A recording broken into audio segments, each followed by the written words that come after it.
Não, eu acho que assim, principalmente a advocacia tributária sempre foi, né, Paulo? Na minha época, é uma advocacia de elite, né? Uhum. Assim, o Interessante. direito tributário sempre foi um pouco complicado, né? Uhum. Assim, de entender, porque tinha um pouco de, quando eu entrei no concurso, até foi o professor Alcides Jorge Costa que fez as questões. Tinha uma questão que era uma folha e meia sobre o imposto de renda. E sempre foi muito desafiador direito tributário, direito público, né? Não era uma coisa muito que a gente aprendia na faculdade. A faculdade, as instituições de educação e de direito, elas focavam muito no ensino privado, né?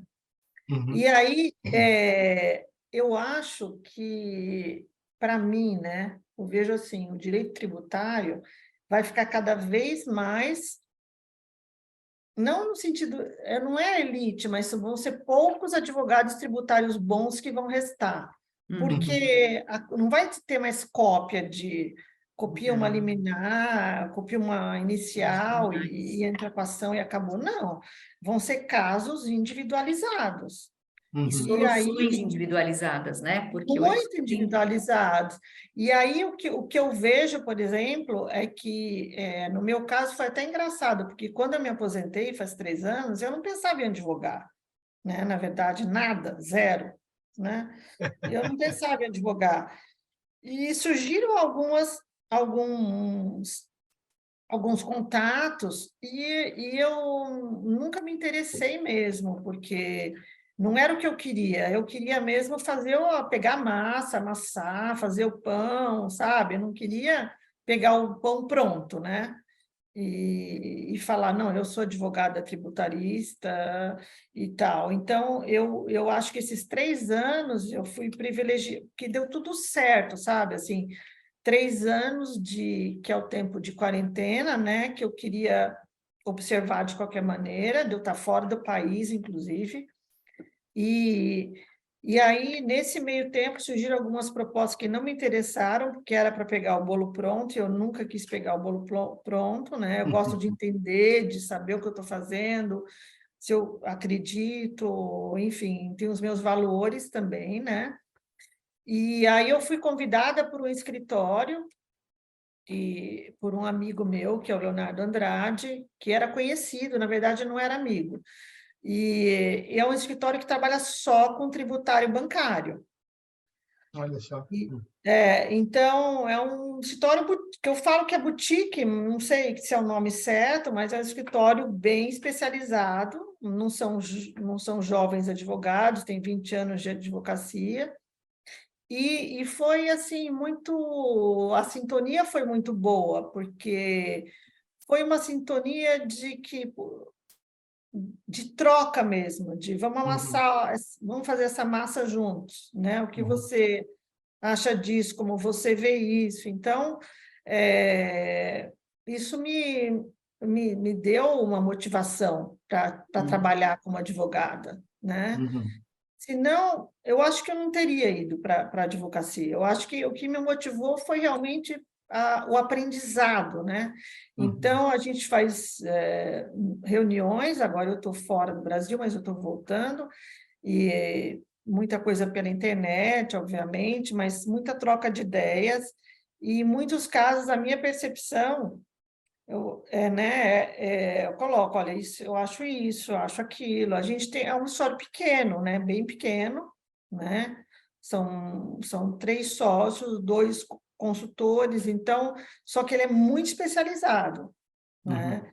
E então isso me dá uma tranquilidade, vamos dizer assim, né? Porque eu não sei, por exemplo, como uma pessoa pode hoje em dia se formar e falar, não, eu sou advogado tributarista, eu não entendo como isso pode É, acontecer. qual Porque, é? assim, É. como você é advogado tributarista? Porque você tem que entender de comercial, civil, sucessão, processo, constitucional, né?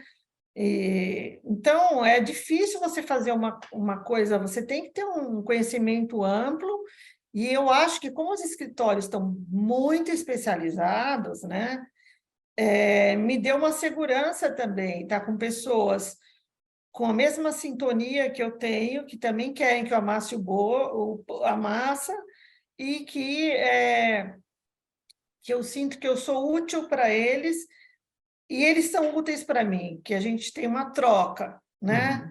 Assim, que a gente persegue o mesmo objetivo como para nos desenvolvermos juntos, né? É porque Então, essa especialização, ela não pode acontecer à revelia de um olhar não teórico dá, né? geral, né, Tânia? Não Assim, dá, alguém, não tem que ter alguém, uma pessoa que seja, que tenha essa visão panorâmica, né? Exatamente. Para poder... eu acho que eu não entendo como. Eu falo para minha sobrinha que faz direito, eu falo, você tem que estudar tudo, porque tudo é importante. Seja qual Sim. for a área que você escolher, você tem que estudar filosofia do direito. Já até dei um livro de filosofia do direito para ela. Ah, é. Você tem que estudar direito civil, você tem que estudar processo civil, Sim. né? E também agora a gente tem mediação, arbitragem, conciliação. Eu também agora comecei a participar da comissão da JUF de Justiça Restaurativa, que eu gosto bastante, que é um tema que eu sempre gostei, né? Então, eu acho que, assim, é cada vez mais desafiador ser advogado na área tributária, eu vejo dessa forma, Eu entendeu? estava conversando com um jovem advogado, bem jovem, ele tinha acabado de se formar, ele queria uma opinião minha, enfim. E aí ele estava na dúvida, são tantos os campos, além dessas especializações temáticas que o Paulo fez referência e que você também fez, né? Instituição financeira, setor industrial, enfim. Você tem também outras especializações que, assim, vou trabalhar no planejamento tributário ou no contencioso judicial ou administrativo, ou dá para fazer os dois, ou um pé em cada canoa.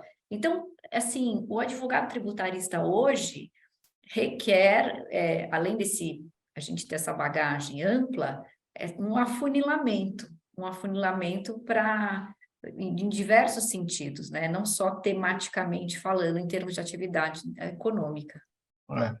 Mas eu acho que essa visão a ampla, né? Mesmo que você vá mergulhar fundo num específico nicho, né? Mas sempre manter assim, o fôlego para poder subir à tona e enxergar o resto. Porque, às vezes, a gente vê erros por uma falta de percepção.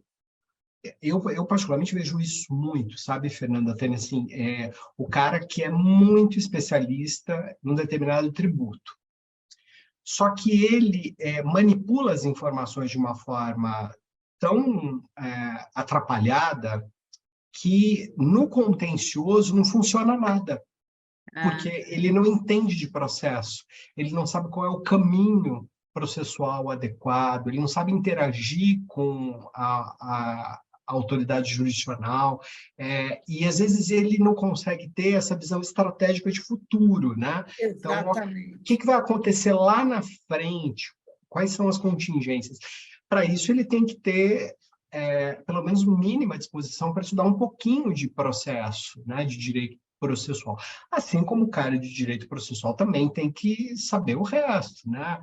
E a gente precisa entender, às vezes, até do próprio negócio do contribuinte para poder tomar uma decisão Por isso judicial que eu ou acho, eu de concordo advogado. totalmente com você, Paulo. Por isso que eu acho que o advogado, por exemplo, até foi um entrevistado de vocês que falou uma coisa, você não pode levantar da mesa, acho que foi o Peroba, e falar, o contador vai assumir, né? Agora, né? Exatamente. E os CEOs das empresas, né? As pessoas que estão à frente dessas decisões, elas também querem uma previsão, e às vezes até a ação ela vai ter uma repercussão no futuro, na parte contábil da empresa, que pode até ser perniciosa para a empresa. Claro. Então, você tem que ter você tem que ter eu acho que tem que ter um formato de escritório multidisciplinar. Se você quiser atender cliente, você tem que ter o CARF, por exemplo, o Paulo vai lembrar, a Fernanda também, o CARF não era tão importante, né? As pessoas não iam muito para o CARF. É verdade. Agora, o CARF, para as matérias de fato, ele é ele é o caminho, né? Passa pelo CARF, né? Então, a gente tem processos que passaram pelo CARF, tiveram provimento parcial, e nós estamos discutindo na justiça, e aí na prática tem essa discussão. Tem coisas que pro judiciário não tem uma força tão grande quanto tem no CARF.